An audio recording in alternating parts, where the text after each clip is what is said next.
हिंदवी स्वराज्याचे सरसंस्थापक छत्रपती शिवरायांना मानाचा मुजरा करतो। भारतीय राज्यघटनेचे शिल्पकार भारतरत्न डॉक्टर बाबासाहेब आंबेडकर यांना मानवंदना अर्पित करतो।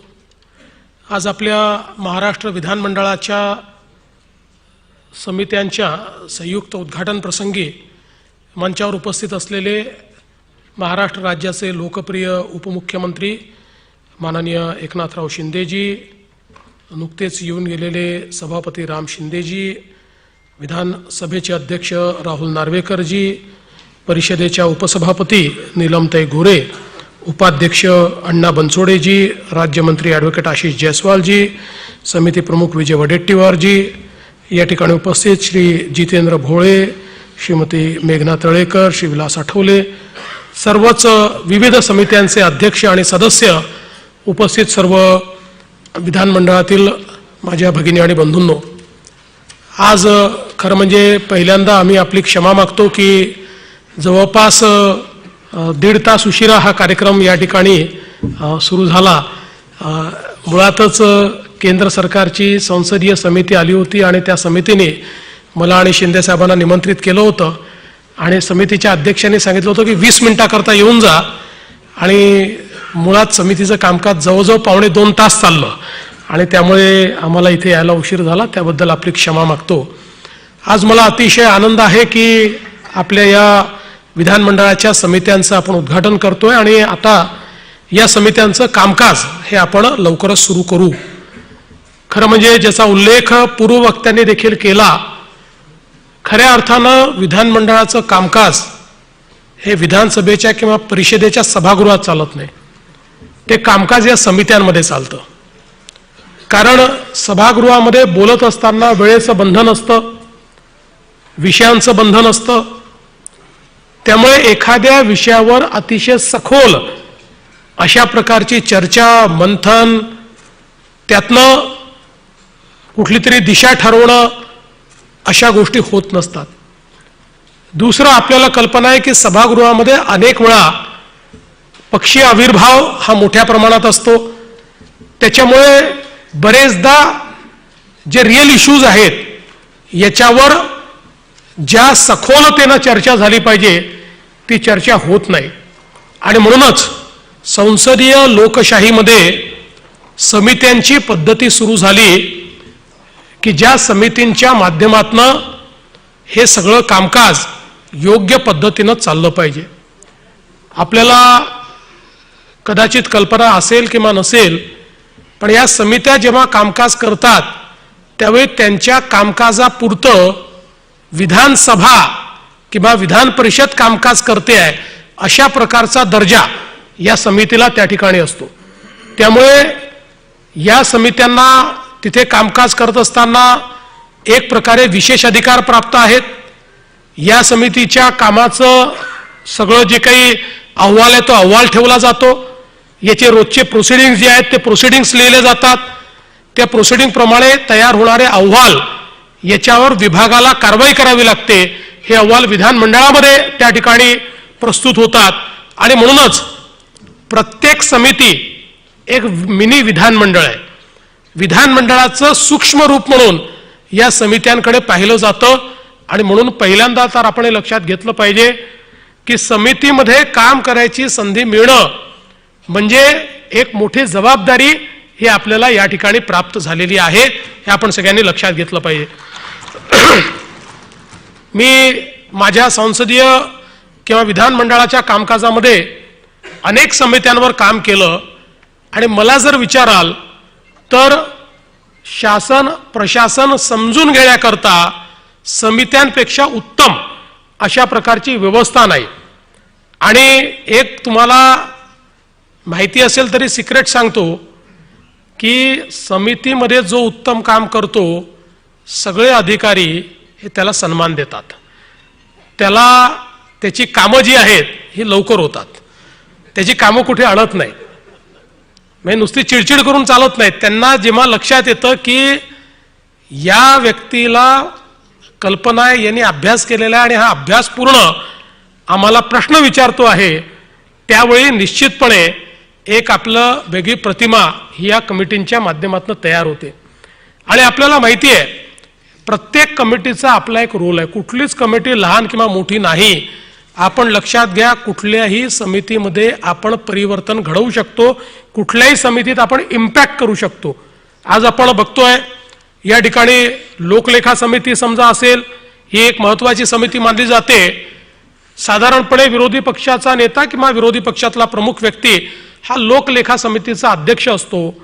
लोकलेखा समितीचं काम काय आहे तर आपल्याला माहिती आहे की आपण सगळे CAGचे रिपोर्ट्स हे विधानमंडळापुढे मांडतो आणि जे CAGनी ऑडिट पॅराग्राफ काढलेले आहेत, जे त्यांनी निरीक्षण केलेले आहेत, ज्या प्रकारे CAGनी त्या ठिकाणी ताशेरे ओढलेले आहेत, त्या प्रत्येक ताशेऱ्यावर ही लोकलेखा समिती त्या त्या विभागातल्या सचिवांना बोलवते आणि हे का घडलं हे आम्हाला सांगा, याच्याकरता कोण जबाबदार आहे हे आम्हाला सांगा।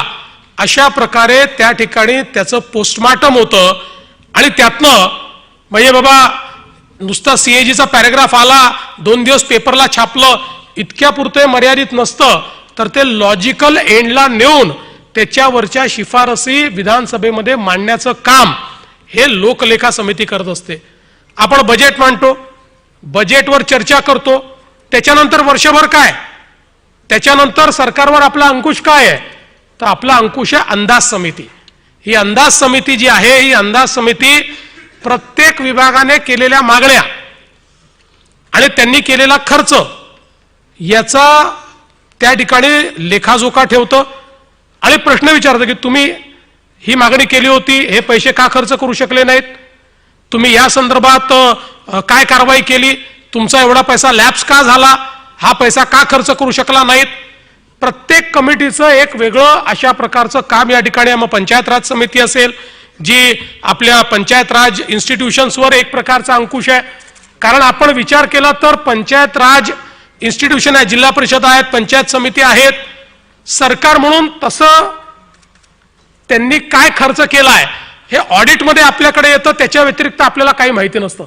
पण ही समिती एक प्रकारे त्यांचं पूर्ण डिसेक्शन त्या ठिकाणी करते आणि त्यातनं आपल्याला माहिती आहे की पंचायत राज समिती एखाद्या जिल्हा परिषदेत गेली तर तिथे दाणादाण होते की आता आपण केलेली जी काही या ठिकाणी अनियमितता आहे ही अनियमितता बाहेर येईल आणि त्यातनं बऱ्याच गोष्टी सुधारल्या जातात।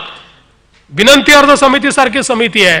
खरं म्हणजे मी ज्यावेळेस पहिल्यांदा निवडून आलो आणि निवडून आल्यानंतर समित्यांचा अभ्यास करताना माझ्या लक्षात आलं की विनंती अर्ज समिती अत्यंत महत्त्वाची आहे आणि त्यापूर्वी अनेक दिवस त्या समितीला कामकाजच नव्हतं। त्यामुळे पहिला विनंती अर्ज मी त्याच्यामध्ये टाकला आणि तो विनंती अर्ज असा होता की नागपूरमध्ये जे काही पोलिसांचे क्वार्टर्स होते हे इंग्रजांच्या काळातले होते, त्यामुळे त्याच्यामध्ये बाथरूम नव्हतं, महिलांना टॉवेल बांधून किंवा साडी बांधून आंघोळ करावी लागायची आमच्या पोलिसांच्या।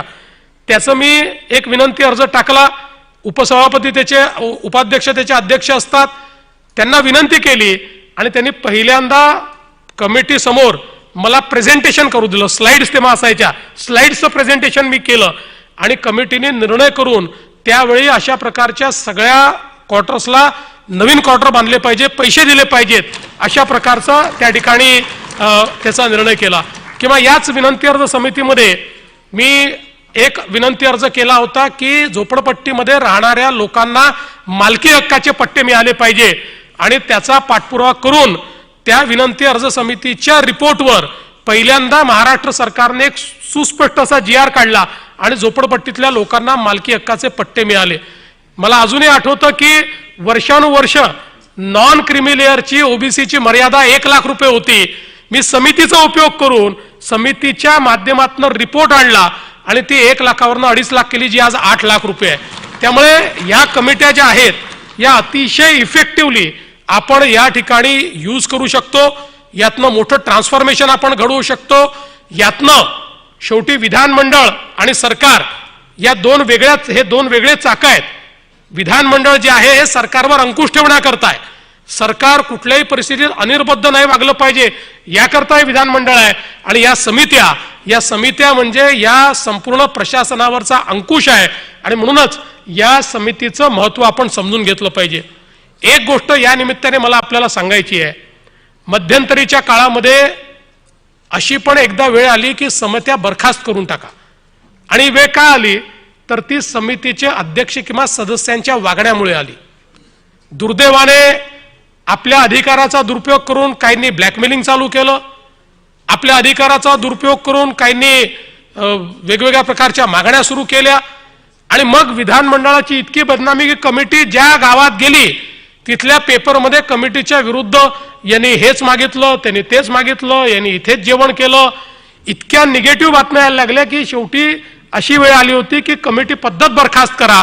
पण त्यानंतर मग सगळ्यांनी मिळून निर्णय केला हे करतं योग्य नाहीये, समज द्या आणि समज देऊन चांगल्या प्रकारे या कमिट्या चालवा.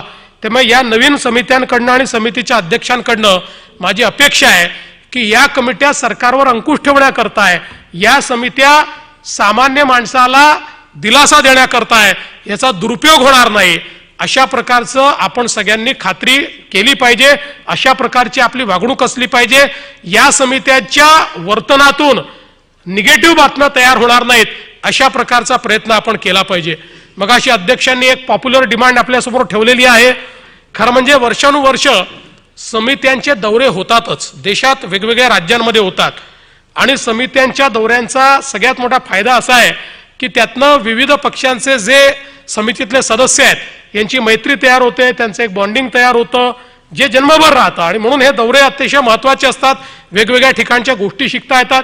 त्यामुळे देशाच्या अंतर्गत दौरे हे तर आपण निश्चितपणे करूच, पण देशाच्या बाहेरचा दौरा अजूनपर्यंत कुठल्या कमिटीने केला नाही.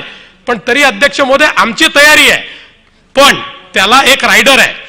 ते रायडर असं आहे की देशाच्या बाहेर जो दौरा होईल तो एका कमिटीचा होणार नाही, तर ज्या कमिटीने उत्तम काम केलं असेल त्यातले जास्ती लोक आणि इतर सगळ्या कमिट्यांमध्ये ज्यांनी चांगलं काम केलं असेल आणि जास्तीत जास्त वेळ उपस्थित असतील अशापैकी सदस्य अशांचा एकत्रित दौरा जाईल. म्हणजे कारण माझा अनुभव आहे की समित्यांच्या बैठका दर आठवड्यात होतात, अनेक समित्यांच्या, काहींच्या महिन्यातनं 2दा होतात, पण या ज्या दर आठवड्याला होणाऱ्या बैठका आहेत समितीचा कोरम असतो कधी 10चा 12चा 15चा, आणि 3 लोक 4 लोक कोरम करता लागतात. अनेक वेळा ते 4 लोक उपस्थित नसतात. त्यामुळे याचं महत्त्व समजून जे प्रामाणिकपणे तिथे येतील आणि जे पार्टिसिपेट करतील त्यांनाच आपण रिवॉर्ड दिला पाहिजे, त्यांनाच आपण विदेशात किंवा कुठेतरी पाठवलं पाहिजे. त्यामुळे समित्यांमधल्या कामकाजामधला सहभाग हा देखील आपण योग्य प्रकारे बघू. ज्यांचा सहभाग चांगला असेल निश्चितपणे त्यांना अशा प्रकारची संधी देखील आपण देऊ. आज मी पुन्हा एकदा या सर्व समित्यांच्या प्रमुखांचं आणि सदस्यांचं मनापासून अभिनंदन करतो. पुन्हा एकदा सांगतो, कुठलीही समिती लहान नाही. यातली कुठली समिती जर तुम्हाला वाटलं की आम्हाला काय काम आहे तर माझ्याकडे या, मी 100 कामं तुम्हाला असे काढून देईल की जे ट्रान्सफॉर्मेटिव्ह असतील, जे तुम्हालाही नाव देईल, तुम्हालाही काम देईल, विधानमंडळ आणि शासनालाही या ठिकाणी चांगल्या प्रकारे समृद्ध करेल. आणि म्हणून सगळ्यांनी उत्तम काम करावं अशा प्रकारची विनंती करतो आणि माझं बोलणं संपवतो. धन्यवाद. जय हिंद, जय महाराष्ट्र.